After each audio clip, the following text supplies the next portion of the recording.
ఈ 21 నెలల ఎమర్జెన్సీ కాలంలో ఇందిరాగాంధీ ఎన్నో చట్టాలని తీసుకొచ్చారు. దానిలో మీసా చట్టం చాలా వివాదాస్పదమైన చట్టం. ఆ మీసా చట్టం గురించి చెప్పండి. మీసా చట్టం ఇప్పుడు లాలూ ప్రసాద్ యాదవ్ గారు కూతురు పేరు మీసా. ఈ మీసా చట్టాన్ని గుర్తుగా ఈ దరిద్రమైన చట్టాన్ని గుర్తుగా నా కూతురికి పేరు పెట్టానని లాలూ ప్రసాద్ యాదవ్ చెప్తారట. ఆయన కూతురు మీసా. ఆవిడే ఈ మధ్యన కిడ్నీలు కూడా తండ్రికి దానం చేయడం కూడా జరిగింది. మనం చూసుంటాం న్యూస్లో. మీసా చట్టం, మీసా అంటే maintenance of internal security act. ఇది 1971లో ఇందిరా తీసుకొచ్చింది. ఇది 1975 జూన్ 25న ఎమర్జెన్సీ పెట్టిన తర్వాత ఆగస్టులోనే మీసా చట్టంలో 3 ప్రొవిజన్స్ పెట్టింది ఆవిడ. ఎందుకంటే ప్రజా వ్యతిరేకంగా పెట్టింది. అందులో ఏంటంటే మనకి విచారణ లేకుండానే ఎవరినైనా లోపల పెట్టేయచ్చు. ఓకే, ఇల్లీగల్ డిటెన్షన్ అంటారు. ఎవరినైనా లోపల పెట్టేయచ్చు, విచారణ లేదు. ఎవరికి వారెంట్ లేకుండా ఎక్కడైనా చర్చలు చేసేసి ఎవరినైనా లోపల తీసేసుకోవచ్చు, వారెంట్ లేకుండానే. ఇది రెండోది. ఇక మూడోది చాలా ప్రధానం ఏంటంటే ఇది చాలా దారుణంగా ఉంటుంది అనమాట. అంటే జీవించే హక్కు కూడా తీసి పడేయడం అనమాట. ఈ మీడియా హక్కులు వీళ్ళన్నింటికి పక్కన పెట్టేసింది. ఇది జరిగేది. తర్వాత ఇప్పుడు ఫోన్ ట్యాపింగ్ అంటాం కదా. ఇది ఫోన్ ట్యాపింగ్ ఎక్కడైనా ఎవరైనా చేసేసుకోవచ్చు అనమాట. ఈ మూడింటిని ప్రధానంగా అందులో పెట్టింది మీసా యాక్ట్. దీని ప్రకారం ఎంత దారుణం అంటే భారత ప్రజాస్వామ్యంలో ఒక చీకటి అధ్యాయం ఎందుకంటారంటే ప్రతిపక్షాలకి నోరు మూయించడం జరిగింది. మీడియా రామ్నాథ్ గోయంకా అనే ఇండియన్ ఎక్స్ప్రెస్ అధినేతని లోపల పెట్టడం జరిగింది. ఒక గొప్ప స్వతంత్ర సమరయోధుడు కూడా ఆయన. తర్వాత కుల్దీప్ నయ్యర్ అని ఒక one of the best journalist in independent history ఉంటారండి. ఆ కుల్దీప్ నయ్యర్ని తీసుకెళ్లి జైల్లో పడేయడం జరిగింది. ఇలా మీడియా హక్కులన్నీ భయపెట్టడం జరిగిందనమాట. తర్వాత ప్రతిపక్ష పార్టీలు ఇప్పుడు లాలూ ప్రసాద్ యాదవ్, ఎల్కే అద్వానీ, జార్జ్ ఫెర్నాండెజ్, అప్పుడు సోషలిస్ట్ పార్టీ జార్జ్ ఫెర్నాండెజ్, అదేవిధంగా వీళ్ళందరినీ జైల్లో పెట్టడం జరిగింది. అందులో ఎల్కే అద్వానీ, వాజ్పేయి తర్వాతగా ఎంత ప్రాముఖ్యత చెందారు, వాళ్ళని కూడా జైల్లో పెట్టారు. జార్జ్ ఫెర్నాండెజ్ని అయితే భయానకంగా ఆయన్ని హింస పెట్టి డిటెన్షన్ టార్చర్ అయితే ఆయన నడవలేని పరిస్థితికి వచ్చిందనమాట. లాలూ ప్రసాద్ యాదవ్, ములాయం సింగ్ యాదవ్ జైల్లోకి వెళ్ళిపోయారు. దారుణాతి దారుణ పరిస్థితులు. దేశవ్యాప్తంగా మొత్తం 30,000 మందిని బిహైండ్ బార్ జైల్లో పెట్టడం జరిగిందనమాట. దాంతోపాటు మీడియా హక్కులన్నింటినీ పెట్టడం జరిగింది. తర్వాత కోర్టులను ఉల్లంఘించిన కోర్టుల మీద ఒత్తిడి తీసుకురావడం కూడా జరిగిందనమాట.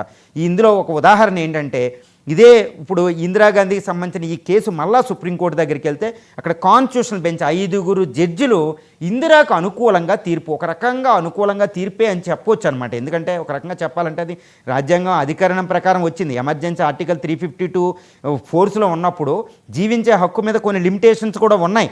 కానీ ఒక కేసు ఒక చారిత్రాత్మకమైన కేసు అని చెప్పవచ్చు. అందులో ఏంటంటే వైవి చంద్రచూడ్, మొన్న చంద్రచూడ్ పనిచేసిన వాళ్ళ ఫాదర్ ఉన్నారు, ఏఎన్ రే, అదేవిధంగా బేగు భగవతి, పిఎన్ భగవతి, ఆయన పిల్లి యాక్ట్ ఇచ్చారు. ఇంత గొప్ప న్యాయమూర్తులు కూడా ఒక తీర్పు ఇచ్చారండి. అందులో హెచ్ఆర్ ఖన్నా ఆయన మాత్రం ఇవ్వలేదు, వ్యతిరేకంగా ఉన్నారు 5. అదేంటంటే ఈ ఎమర్జెన్సీ ఉన్నప్పుడు ఈ ఆర్టికల్ 360(21)ని పక్కన పెట్టవచ్చు అని తీర్పు ఇచ్చారు.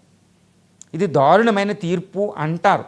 కానీ ఇన్ఫ్లుయెన్స్ అంటే అప్పుడు గవర్నమెంట్ ఇన్ఫ్లుయెన్స్ చేసింది కాబట్టి ఎమర్జెన్సీ చీకటి అధ్యాయం అనేది చెప్పడానికి ఉంటుంది. తర్వాత ఇక్కడ జబల్పూర్ అనే ఒక డిస్ట్రిక్ట్ మ్యాజిస్ట్రేట్ ఒక పెద్ద బాంబు వేల్చాడన్నమాట. ఇండియన్ న్యాయ వ్యవస్థలను ఒక బ్లాక్ హోల్ అంటారు దాన్ని.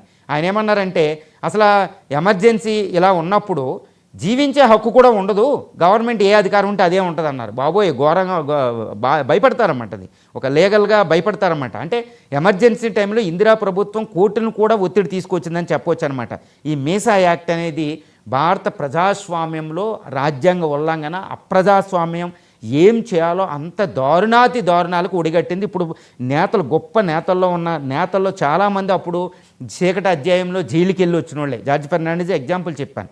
ఇది దారుణమైన, అందుకనే మీసా అంటేనే ఒక రకమైన ఉలుకు ఉంటుంది. అబ్బా, ఇదేంట్రా ఇంత దారుణమైన యాక్ట్ని కూడా తీసుకొస్తారా అనేది ఒకటి ఉంటుంది అనమాట. Maintenance of internal security act.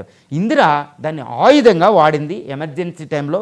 పౌర హక్కుల్ని, జీవించే హక్కులు ఆర్టికల్ 21, తర్వాత ఆర్టికల్ 19(1)A. అదేంటంటే ఈ 1976 జనవరి 9న ఏం చేసిందంటే ఈ ఆర్టికల్ 19(1)A ప్రకారం ఉండే 6 రకాల స్వేచ్ఛలు ఉంటాయండి. అది డాక్టర్ బిఆర్ అంబేద్కర్ ఏమంటారంటే it is బుల్వార్క్ of the constitution అంటారు. ఇలాంటి ఈ స్వేచ్ఛల ప్రధానం మనం సాధించుకున్న ఈ స్వతంత్రానికి మీనింగ్ ఏంటంటే ఈ స్వేచ్ఛ ఆర్టికల్ 19(1)A. అది ఎవరు నోరు నొక్కినా అది భారత రాజ్యాంగ ఉల్లంఘనే. దాన్ని మొత్తం తీసేశారు. ఆ స్వేచ్ఛలు ఏమీ లేవు. అందులో ఏముంటుందంటే దేశంలో ఎక్కడికైనా విజిట్ చేయొచ్చు, ఏ ప్రాంతానికి వెళ్ళచ్చు, స్థిర నివాసం, ప్రీ ఆక్యుపేషన్, కావాల్సిన వృత్తులు పెట్టుకోవచ్చు, ఫ్రీడమ్ ఆఫ్ వాక్ స్వాతంత్రం, భావ ప్రకటన స్వేచ్ఛ, తర్వాత పీస్ఫుల్లీ అసెంబ్లీ, ఆయుధాలు లేకుండా, అంటే పీస్ఫుల్ అసెంబ్లీ అవుతేనే కదా ప్రతిపక్షాలకు ఉండేది. వీటన్నిటి 6 రకాల స్వేచ్ఛలు తీసుకెళ్లి బంగాళాఖాతంలో కలపడం జరిగిందనమాట ఎమర్జెన్సీ టైంలో. ఇది మీసా యాక్ట్. ఇది ఎంత చెప్పుకుంటే అంత భయం పుట్టించే ఒక మీసా యాక్ట్ ఈ పరిస్థితులు అన్నమాట. ఇది ఎమర్జెన్సీ, అందుకే ఇది ఒక చీకటి అధ్యాయం అండి. ఇక